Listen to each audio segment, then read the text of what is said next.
A Union Pacific big boy is hauling freight through the Wasatch Range when something inside the boiler goes wrong. The water glass drops. The injector sputters. Two men in the cab are now sitting feet from 3,800 gallons of superheated water at 300 pounds per square inch. The explosive force of 28 tons of TNT with minutes, maybe less, to prevent a catastrophe. What turned a routine run on the largest steam locomotive ever built into a near-fatal boiler failure comes down to physics, pressure, and a single sheet of steel most people have never heard of. Union Pacific's Big Boy wasn't just another locomotive. It was a machine built to solve a problem that no other engine could handle. The Wasatch Range stood between the railroads and the markets of the West, its grades rising as steep as 1.55% for miles at a stretch. In the early 1940s, wartime freight surged. Trains grew longer, heavier, and more urgent. Conventional engines stalled or broke down on these climbs, forcing crews to doublehead or break trains apart, costing precious hours. The Big Boy's answer was size and power, on a scale never before attempted. Alco's engineers designed a 4-8-8-4 articulated wheel arrangement. With 4 leading wheels to guide the engine, 2 sets of 8 massive driving wheels to deliver traction, and 4 trailing wheels to support the enormous firebox. Each Big Boy stretched over 132 feet, from coupler to coupler, and weighed more than 1.2 million pounds with its tender loaded.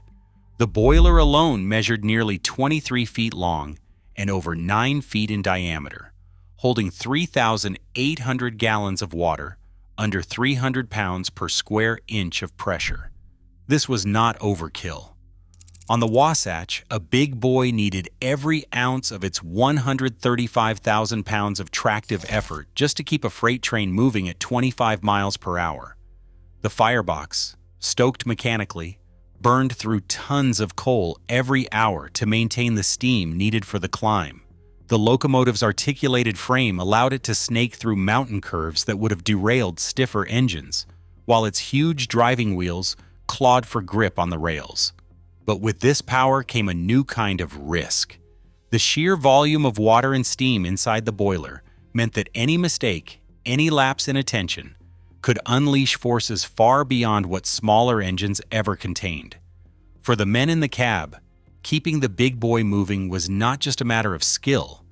It was a constant negotiation with physics, pressure, and the limits of steel. The Big Boy was a symbol of American ambition and engineering, but it was also a reminder that the line between control and catastrophe could be razor thin. Inside the heart of every Big Boy, the boiler holds more than just water and steam. It stores a kind of potential energy that dwarfs almost anything else found on rails. The basic design is simple to describe, but the scale is staggering. A steel shell nearly 2 feet thick in places, stretching over 23 feet long, surrounds a firebox, large enough to roast a small car. Above the firebox lies the crown sheet, a flat steel plate that forms the roof of the firebox and separates the burning coal from the water above. Water fills the space between the firebox and the outer shell, constantly heated by the fire roaring below. As the water absorbs heat, it turns to steam, rising up to the steam dome at the top of the boiler, waiting to be channeled into the engine's massive cylinders. But the numbers tell the real story. At full power, a Big Boy's boiler holds up to 3,800 gallons of water, all kept at 300 pounds per square inch. That pressure is not just a technical detail. It is the invisible force that moves thousands of tons of freight up mountain grades. Yet it is also a threat. If something goes wrong, the energy trapped in that boiler is enough to flatten a building. Converting all the water in a Big Boy's boiler to steam at atmospheric pressure would unleash the same force as 28 tons of TNT. That is 7 times the explosive energy stored in a typical freight locomotive of the era. Every component has a part in keeping this power in check. The firebox delivers heat, the water absorbs it, and the crown sheet acts as a barrier, protected only as long as it stays submerged. The steam dome collects the pressurized vapor, while safety valves and water glass indicators give the crew their only clues about what is happening inside. But the sheer size of the boiler means that the margin for error is razor thin. If the water drops too low, the crown sheet is exposed to direct fire. In seconds, steel can overheat and begin to fail. The result is not just mechanical damage, it is a disaster that can kill everyone in the cab. For the crew, every glance at the water glass is a check against catastrophe. The big boy's power is awe-inspiring, but it is never far from the edge of danger. The big boy's cab was a workplace like no other, an iron chamber filled with heat, sound, and constant motion. Two men shared command here, the engineer and the fireman, each with a job that demanded total focus. The engineer sat on the right, hands on the throttle and brake, eyes darting between the track ahead and a cluster of dials and levers. The fireman, stationed on the left, managed the torrent of coal pouring into the firebox, kept the injectors feeding water into the boiler, and watched the water glass like a hawk. Inside, the noise was relentless. The engine at full power hammered out 95 decibels, louder than a jackhammer, enough to rattle teeth and drown out shouted warnings. The floor vibrated with every piston stroke, and the cab shook as the locomotive thundered over joints in the rail. Even simple tasks like reading a gauge became a battle against vibration and smoke. The water glass, a vertical tube mounted in easy reach, was the crew's lifeline. It showed in a narrow strip of glass the difference between safe operation and the edge of disaster. A drop of an inch could mean the crown sheet was about to run dry. Scale or soot could cloud the glass, masking the true level and turning a routine run into a guessing game. Every few minutes, the fireman checked the water glass, sometimes tapping it to clear bubbles or wiping away grime. The engineer would glance over, looking for a steady line of water above the critical mark. But on a steep grade, water surged forward and back, making the reading jump. Both men had to trust their instruments, but also their instincts. A moment's distraction, a missed flicker in the glass, a pressure spike, could set off a chain of events that neither muscle nor experience could undo. The division of labor was clear, but the responsibility was shared. The engineer's concentration was split between the road ahead, the throttle, and the pressure gauge. The fireman's senses were divided between the roar of the fire, the hiss of steam, and the trembling line in the water glass. Both men lived with the knowledge that a single misread, a single lapse, could unleash the full fury of the boiler behind them. Every routine action, turning a valve, adjusting the stoker, glancing at the glass, was a bet against catastrophe. In the big boy's cab, control and danger were never far apart, and the crew's vigilance was the only thing keeping the balance. A routine climb up the Wasatch grade could turn tense in a matter of minutes. The fireman's first hint came as the water glass reading slipped from a comfortable 2 inches above the crown sheet to just half an inch below. The glass, usually steady, now bounced with every surge as the locomotive leaned into the grade. In the roar and vibration of the cab, subtle shifts in sound became warnings. The injector, meant to feed water from the tender into the boiler, began to sputter, its steady hiss breaking into irregular coughs. That meant air was being drawn in, a sign the tender's water was sloshing forward, leaving the injector's intake exposed. The fireman opened the auxiliary injector, hoping to catch the water before the line dropped further. The engineer's eyes flicked between the water glass and the pressure gauge. A slight rise in boiler pressure, up to 304 pounds per square inch, hinted at trouble. Less water in the boiler meant less heat absorbed, so pressure climbed faster than usual. The exhaust rhythm changed too, the even chuff turning ragged as the engine labored under a shifting load. In the confined space, these changes were impossible to ignore. The firemen reached for the blow-down valve, cracking it open to clear any sediment that might be skewing the water glass reading.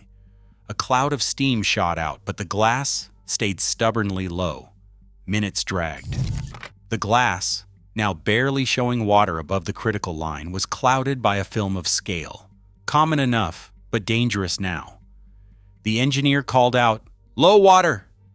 The firemen responded by increasing the flow from the injector, but the machine's response lagged.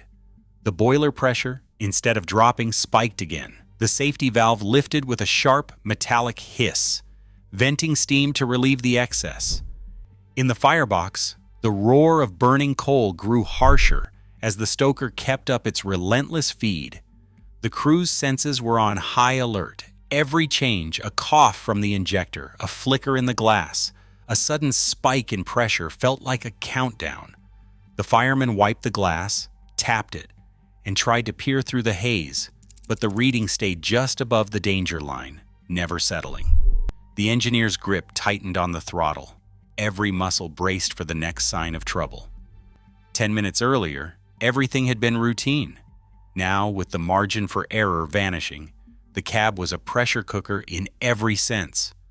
One more misstep, one more minute of inattention, and the controlled violence inside the boiler could erupt into disaster.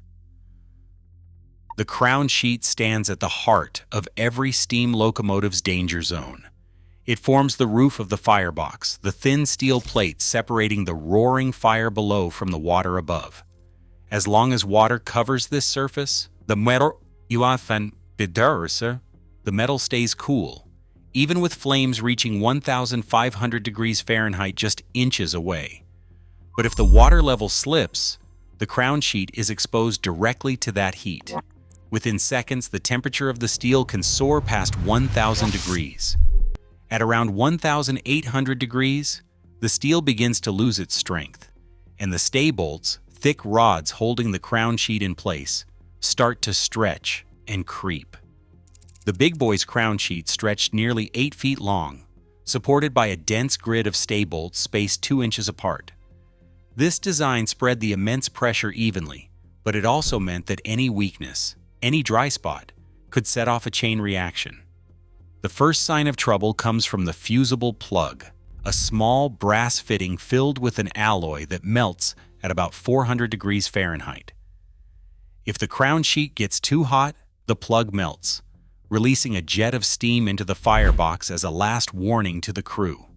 But on a locomotive of this size, the time between that warning and full failure is measured in heartbeats. If the water isn't restored immediately, the metal continues to overheat. The pressure inside the boiler, 300 pounds per square inch, pushes against the weakened crown sheet. In a matter of moments, the steel can rupture. The sudden release of pressure flashes the remaining water into steam, producing a violent shockwave. In a big boy, that energy is equal to nearly 28 tons of TNT. The result is not just a mechanical breakdown, but a deadly explosion that can obliterate the cab and anyone inside. This is why the water glass, the stay bolt grid, and the humble fusible plug are more than technical details. They are the thin line between control and catastrophe. In the seconds after the water glass dipped below the safe margin, the cab became a flurry of trained reaction. The engineer and firemen worked as a unit, each following a protocol drilled into them by years of instruction and muscle memory. The engineer's first move was to ease the throttle and set the brakes, fighting the instinct to keep the train moving. The fireman, already reaching for the injector lever, forced the auxiliary injector wide open, sending a torrent of cold water from the tender into the boiler. The goal was simple: cover the crown sheet before the steel could reach a critical temperature. Steam hissed through the safety valve as pressure spiked, a metallic shriek that cut through the roar of the firebox. The engineer cracked the blowdown valve, venting a plume of steam and sediment in a desperate attempt to clear any blockage in the water glass. Every action was guided by the low water drill, a regimented sequence that left no room for hesitation. The firemen reduced the stoker feed, choking off the fire to slow the heat climbing through the boiler plates. Eyes flicked between gauges, searching for any sign that the water level was rising, even as the glass stayed stubbornly low. They bought themselves precious time. The rush of cold water hit the overheated crown sheet with a violent hiss, and the pressure began to fall back within safe limits. The danger didn't vanish in a single moment, but the worst was averted. The crew's discipline, honed by drills and enforced by the railroad's strict rules, had turned a near-fatal lapse into a narrow escape. In that iron chamber, the difference between life and death came down to seconds, teamwork, and the hard lessons written into every page of the rule book. The big boy's immense power forced railroads to rethink how safety could keep pace with scale. After the 1953 disaster on number 4005, Union Pacific leadership scrutinized every aspect of boiler operation. The old faith in experience and routine was no longer enough. New rules appeared in the company's general orders. The most important Rule 12B required the engineer and fireman to check the water glass before departure and at strict intervals, especially on steep grades. If the water level dropped below 1 inch above the crown sheet, the crew had to report it immediately and reduce the throttle, no exceptions. Railroad regulators responded as well. The Association of American Railroads' 1949 Boiler Inspection Code made quarterly inspections of fusible plugs and mandatory cleaning of water glass tubes a system-wide standard. These changes were not just paperwork. They forced crews to stop, inspect, and document, even when pressed by schedules and dispatchers. On the Wasatch, this meant pausing every 5 minutes to verify the water glass, a routine that could feel tedious but saved lives. The lessons written into these rules came at a cost. Each new regulation reflected the reality that, in a boiler the size of a big boy's, the smallest oversight could become fatal. Institutional memory, etched in operating manuals and reinforced by accident reports, became the railroad's shield against tragedy. These procedures laid the groundwork for the even more advanced safeguards that would come decades later. Union Pacific's restoration of Big Boy, 4014, brought a new era in steam safety, blending historic power with modern engineering discipline. The steam team, 9 specialists who worked from 2019 to 2021, approached the project with the knowledge that the old dangers remained, even as technology advanced. Every inch of the boiler was scanned with ultrasonic equipment, mapping the thickness of steel plates and stay bolts to catch hidden corrosion before it could threaten the crew. The crown sheet, once a blind spot for firemen, now benefits from digital sensors that track water level in real time. Redundant displays in the cab show both the classic water glass reading and a digital temperature-compensated readout, so no single failure can hide a drop below the safe line. Before 4014 ever moved under its own steam, the boiler was pressurized to 1.5 times its working limit, 450 pounds per square inch, instead of the usual 300 pounds per square inch, in a hydrostatic test that revealed any weakness without risk of explosion. The fusible plug, still in place as a last resort warning, is now monitored by a thermocouple that alerts the crew if temperatures climb toward danger. Every member of the steam team trains on a 10-minute low water drill, echoing the emergency routines that saved lives in the past. These safeguards do more than protect a machine. They are a living memorial to the lessons written in steel, steam, and the memories of those who ran at the edge of catastrophe. Even now, standing beside a restored Big Boy, the line between mastery and disaster remains razor thin. Every controlled burst of steam is a gamble with physics, paid for by vigilance in the cab. The legacy endures not just in steel and spectacle, but in the memory of how quickly power can turn perilous. The lesson? With machines this powerful, respect is always the price of survival.